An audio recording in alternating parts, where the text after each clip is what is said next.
ada teman saya yang tidak percaya akan adanya Tuhan gitu.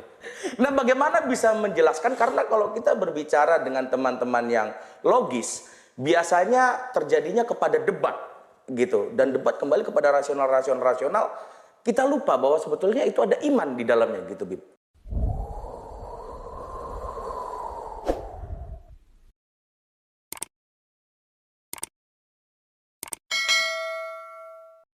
Bib, begini, saya kan dari kaumnya Onat dan kaumnya Boris, kalau saya ini perwakilannya gitu. Ada teman saya yang tidak percaya akan adanya Tuhan gitu. Nah, bagaimana bisa menjelaskan? Karena kalau kita berbicara dengan teman-teman yang logis, biasanya terjadinya kepada debat gitu, dan debat kembali kepada rasional, kita lupa bahwa sebetulnya itu ada iman di dalamnya gitu, Bib. Kalau yang diinginkan adalah penglihatan yang sifatnya material, itu mustahil. Makanya saya bilang, sains itu tidak boleh membuktikan adanya Tuhan. Karena sains itu adalah perangkat yang sifatnya material, sedangkan Tuhan itu sesuatu yang sifatnya imaterial. Kadang kita sulit. Sulitnya apa? Karena kita begitu dekat, sehingga kemudian sulitnya menjelaskan Tuhan kepada seseorang itu seperti sulitnya menjelaskan warna hitam ke orang buta. Tapi kan kita seringnya tuh mendengar, melihat, menonton kisah inspiratif, kisah yang suksesnya Habib dalam memberikan pemahaman lewat cerita-ceritanya, lewat logika-logikanya. Tapi ada nggak, Bib, contoh yang di situ Habib gagal dalam memberikan penjelasan, dan justru udah mencoba berbagai metode, tapi justru orang yang sedang berhadapan dengan Habib justru melakukan hal yang sebaliknya, bahkan semakin tidak percaya. Disebut Sheryl tadi bukan gagal, tidak ada resultnya, tidak ada hasilnya ke yang didakwai, tapi gagal merumuskan pikirannya untuk dimengerti. Itu orang lain ya? Iya, gagal di situ. Kalau gagal dalam artian itu ya mungkin orang merasanya begitu ya, saya nggak tahu. Tapi kalau sayanya sih merasa ya not bad lah. Not bad. Ya maksudnya ketika menyampaikan ya udah. Tapi kalau tadi Mbah Tejo itu bilangnya adalah dari perspektif kami yang mendengar.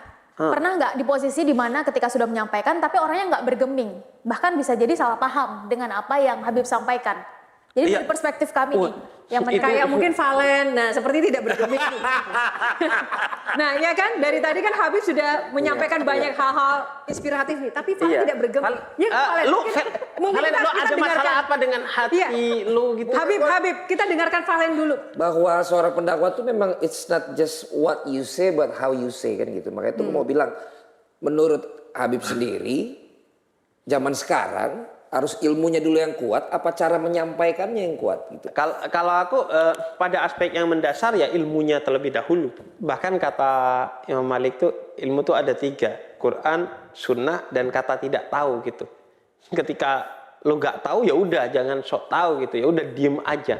Menurut gue ya awalnya harus punya sesuatu. Bahkan dakwah itu ya bisa jadi kesadaran, bisa jadi ketidaksengajaan. Kalau dalam tradisi spiritualitas Islam itu ada yang namanya syatahat. Syatahat itu kayak muntahan karena terlalu banyak di dalam. Oh tiba-tiba ya itu keluar aja. Nah saya dulu ya begitu aja sebenarnya, tidak ada niatan untuk kemudian berdakwah. Hanya mengaktualisasikan apa yang ada di kepala saya. Tapi justru tantangannya bagaimana kemudian kita mendakwai diri kita sendiri dulu. Setelah kita keluarin banyak nih, kadang kita kemudian lupa untuk masukin lagi input ke diri kita. Jadi orang-orang pintar itu kan kadang problemnya adalah ego. Mereka berada di menara gading, mampu untuk turun tapi gak mau. Makanya ketika saya ngajakin pemuda tersesat dengan pembahasan yang remeh-remeh itu teman-teman filsafat saya S1 itu protes di grup WhatsApp. Makanya ciri hidup bahagia itu grup WhatsApp-nya sedikit memang. Oke. Iya. Oke. Bahas yang hal-hal remeh gini. Padahal bagi saya itu justru puncak kebijaksanaan saya. Filosof itu begitu seharusnya. Iya, kurangi grup WhatsApp, bukan log out WhatsApp ya.